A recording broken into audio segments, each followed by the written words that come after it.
So another day, another blessing, no.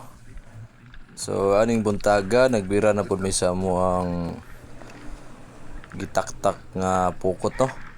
Kining pangdagko unya unang salta kining isdang banghutin. Nya sunod nga salta na mo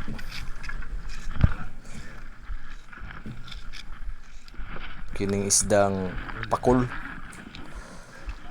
So good size po ning pakula, no. Hapit po ni usa ka kilo, 3/4 guro ni. Nya wami mag-expect ani, no, nga makakuha mi GT. Sa dihang nasalta na mo ng kupol nga GT.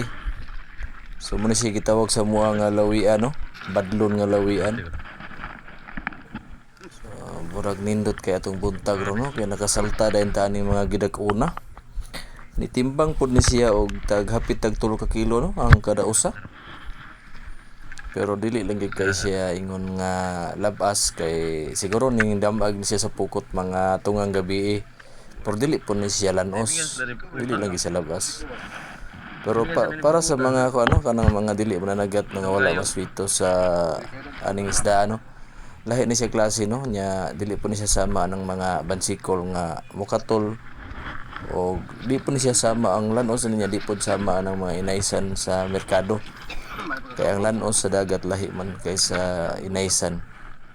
So bisin og kauno nimo siya, mura ra gyapon siya presko, pero dili ra gud siya ingon nga labas yun kayo, pero dili siya katol, no. Lasa gyapon kayang unod.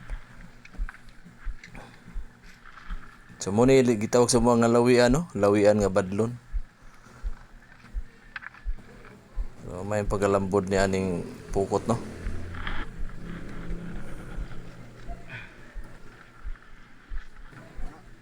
So kuan ni sila, no, kanang nag-uban ni sila, magtiayon ni sila. Ikinim yung isda agod manguan ni sila kung sa kumbaga manuroy ni sila, mag-uban gini sila, pares gini sila. So kung magakuha gini kanig niya usa, possible na gini siya kauban.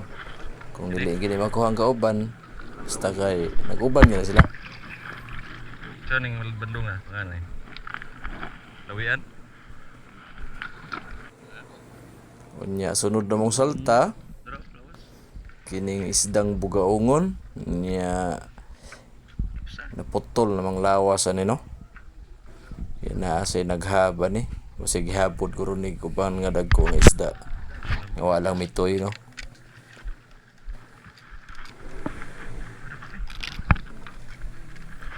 Og diri mo ni last namong salta, no.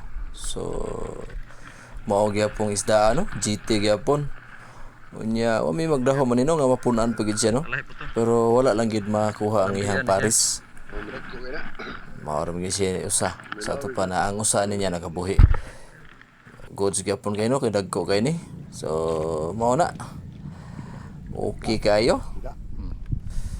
Ang usa na alay warag kinit-kitan, pero kabati gyapon gyud mo unod na. So mao na mo mga kuha, no, na ay manguti, na apoy bayang, na mga gagmay nga tibakon, ay pakol, og tulo ka GT.